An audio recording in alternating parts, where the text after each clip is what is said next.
Konnichiwa, Samurai James here with Jamie Stone of Stone Built Knives. Thanks for joining me. Hi gang, how's it going out there? So we got a collection of all your knives here. Why don't you give me a little bit of an overview of each of them, then we'll cover some of the details on them. We're going to be covering this knife last. There's something special to it, so hang in till the end of the video and we'll tell you all about it. This one I call the Boar Tusk. It's a big fighter, high grind, swedge on the back, forward lanyard hole, kind of named for my pet pig, Gordo.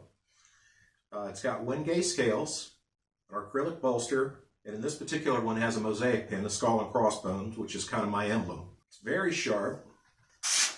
And this particular one I did a Kydex sheath, Blade Tech Lock. I really prefer those. They're nice and solid. There's some knockoffs out on there on Amazon, but I really prefer the Blade Tech Locks. This is a really intricate pattern here at the top. It's really nicely done. Yeah, I get those from Texas Knife Supply. I really like them. I've used them on a bunch of stuff. Fits really well on the hand too. The little indent here for the pointer finger up top. That's really nice. Thank you. And you made the scabbard as well? I did. I made the scabbard. I do Kydex and I also do leather. Kydex, I really like its retention ability. I like the fact that it's weatherproof. The only downside of it, as you can probably see from this blade, is it has a tendency to scratch the finish on the blade. But if you're working a knife, you really don't mind that so much. With the leather stuff is definitely more traditional.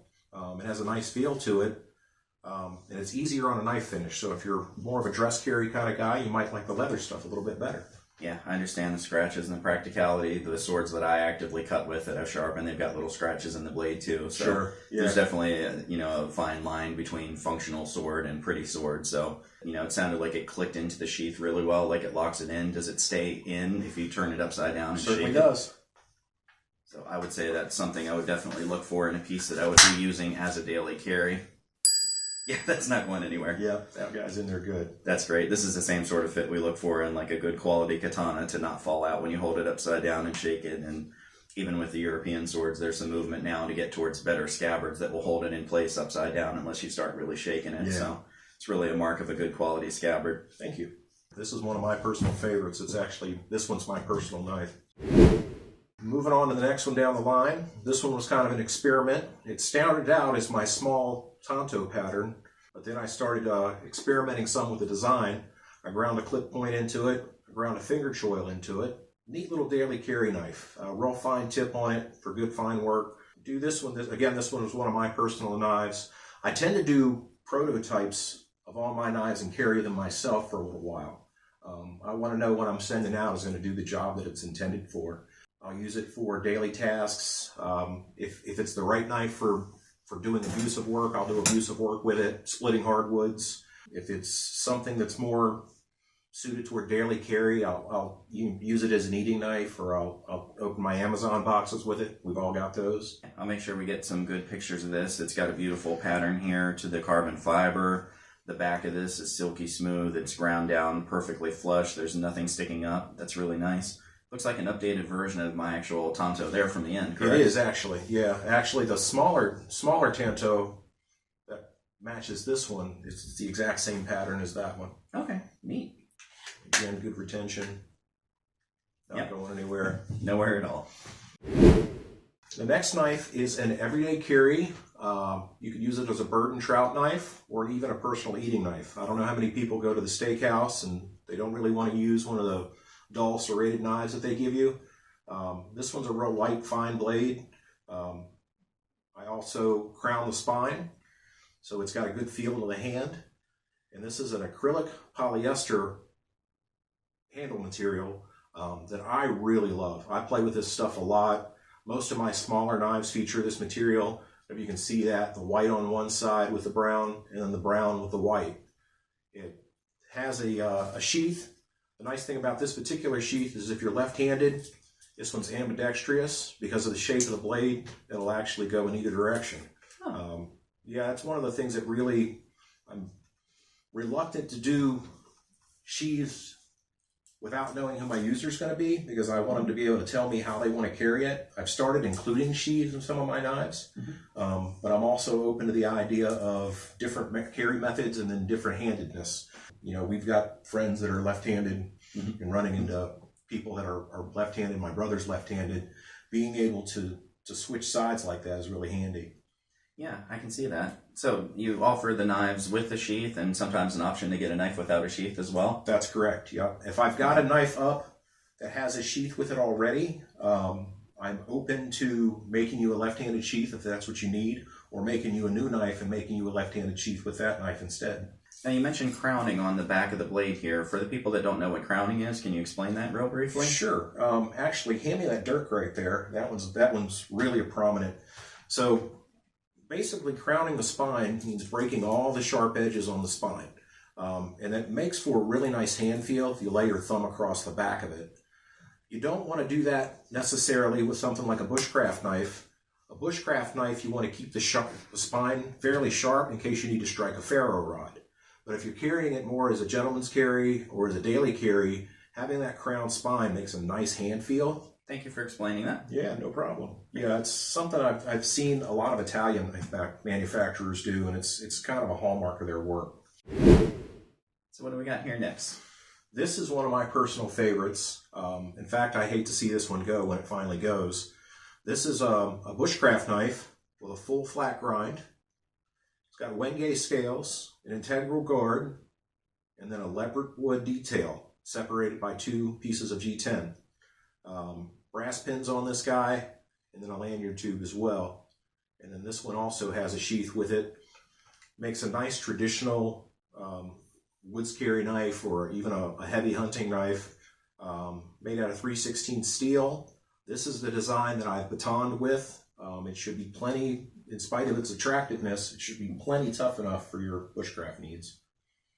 So you mentioned flat grind blade on this one. Can you explain what that is? Sure. So a flat grind blade is where you take the blade grind up all or most of the way up the side of the blade surface. So I work exclusively in 1084. I'm a big fan of carbon steel. I like how well it sharpens. I like how well it hardens. It's a good tough steel. The downside of it is it will corrode if you don't take care of it, but if you take care of your stuff, then it shouldn't be an issue. Yeah, and the same applies, of course, with medieval and samurai swords as well, Japanese swords. So Sure. you got to take care of it unless it's a stainless steel wall hanger. But these are not wall hangers. These are definitely meant to be used. Yeah, I actually prefer to see a little bit of wear and tear on a knife after I've had it for a little while. It makes it look like it's got a purpose in life besides just hanging on your hip. For sure. Yeah, I love the wood pattern to this as well. I'll make sure we get some good photos of this edited in as well. Great, thank you. Okay, so tell me about this knife. This is a Dirk that I recently came up with. I call this the Coffin nail. Kind of a Western everyday carry personal protection piece. I'm actually carrying one like it.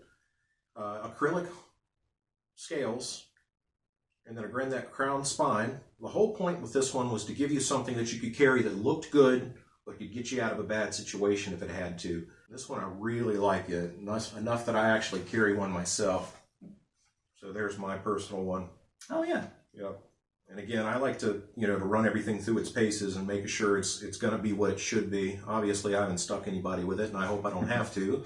Right. But I do carry it on a regular basis. You've tried, stabbing into wood and such. So even with this little bit here, it's still, But it's 1/4 inch thick, 1084. It's good, tough stuff. Yeah, it feels plenty solid. I mean, everybody has the sword fear of having those old rat tail tangs where it's just a little bit welded on, but this is a solid piece all the way through, and it might look a little bit thin like that, but I mean, it feels plenty solid. I don't feel any flex trying to push on it. This feels like the proper type of knife that you would never want to have to use. Right. But if you do, I love that the finger sits in here to help prevent the finger sliding up. Just adds that extra layer of protection because there's no cross guard on it. There's no suba like you would have on a sword, but this keeps you from hitting something and accidentally slicing yourself open along the way. So that's a really cool design. Thank you. Yeah, I left a lot of material in the tip in case it did happen to drive it into something.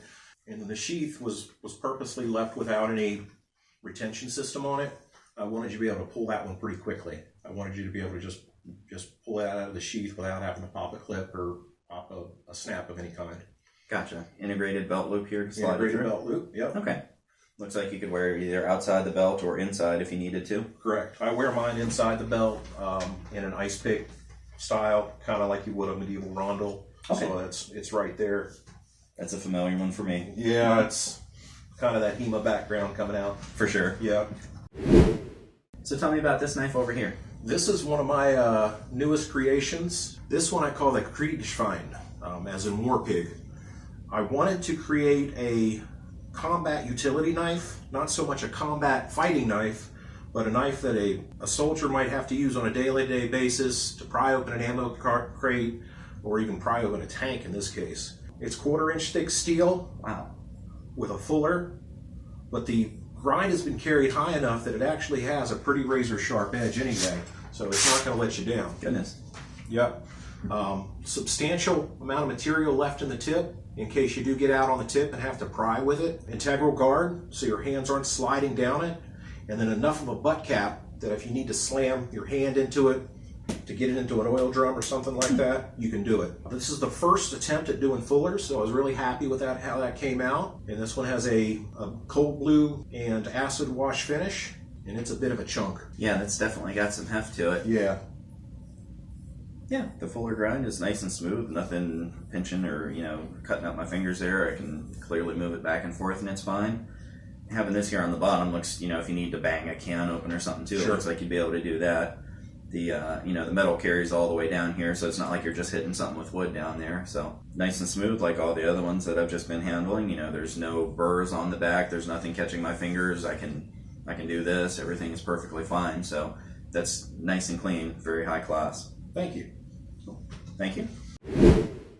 All right, moving on to the next knife here. This one's a very interesting design. Tell me a little bit about this one. It looks like it's got 2 edges and definitely a unique design. Tell me some more about this. This one is 100% my sci-fi geekdom showing through. I call this one the Star Captain. Go ahead, you can call me names. It's a double-edged. Basically, it's what I would envision somebody like Han Solo would carry as a fighting knife, if Han Solo carried a fighting knife.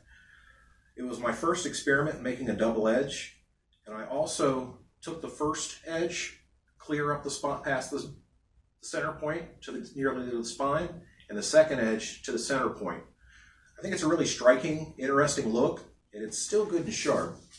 It's still a purposeful, made-to-work knife, but it's just something to be a little bit more fun, something to maybe keep on a shelf until you're ready to use it. This one has carbon fiber pins, a Coca-Cola handle, and then Wenge stripes. You'll see a lot of Wenge in my stuff. I like Wenge a lot. And then an acrylic detail. I'm not sure what purpose in day-to-day life this guy has, but it sure is fun. Yeah, neat. The central ridge here, if you look at it just right, part of this looks, you know, if you took just a little bit here, it would almost look like it's a sword, the way that it's got the bevel and the double edges to it. But neat take on it here with just the slant cut on it. So since this is sort of a fantasy type inspired knife, do you ever do any custom requests if someone has a design in their head for a knife they might want to get done? Is that something? Yeah, definitely. I'd love playing with different designs. I make it a point to sit down and draw on a regular basis, draw new designs. Don't like to get stuck in a rut and make the same knife over and over again. So if you've got something that you'd like to see made, by all means, hit me up. Chances are I'm more than happy to help you. He said make a point, knife point.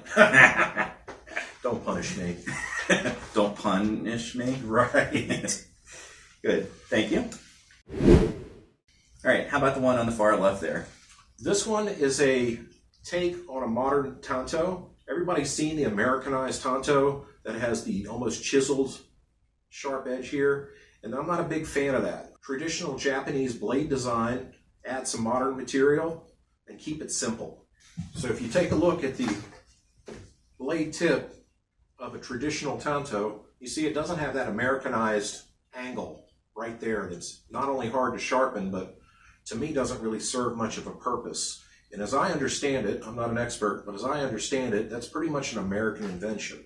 I wanted to keep it in tradition with Japanese blade geometry, but I wanted to take a modern take on it. So this one has paper micarta scales, a carbon lanyard tube that just blends right in, brass pins, so it looks nice and handsome sitting on your hip, but it does the work that you need it to do. It definitely does. For those of you who have seen some of my unboxing videos, this is my personal knife that I bought from him that I've been using for a lot of my unboxing videos. Just like the rest, razor sharp, and I absolutely love it. And we appreciate the support. Now, we've been waiting for the end for this one here. Tell me about this one. This is special to us because we're going to give this knife away. It's that Modern take on the Tanto again. Again, not that ridge right there. This one has Cocobolo scales, acrylic inlay, and then brass pins.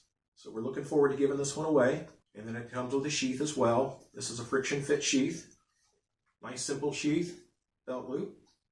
Now the giveaway for this knife is not part of the 1,000 subscribers when I'm going to be giving away the sword. This is going to be happening right now. Let me know in the comments below if you want to enter for the drawing for it. And we'll be giving it away on March 1st. If you want to check out some of Jamie's knives here, it's on StoneBuiltKnives. There'll be a link in the description below for his store. This is Samurai James saying thanks for watching and sayonara. We're going to be covering this knife last. This is... Folks. Yeah, I start getting ahead of myself too.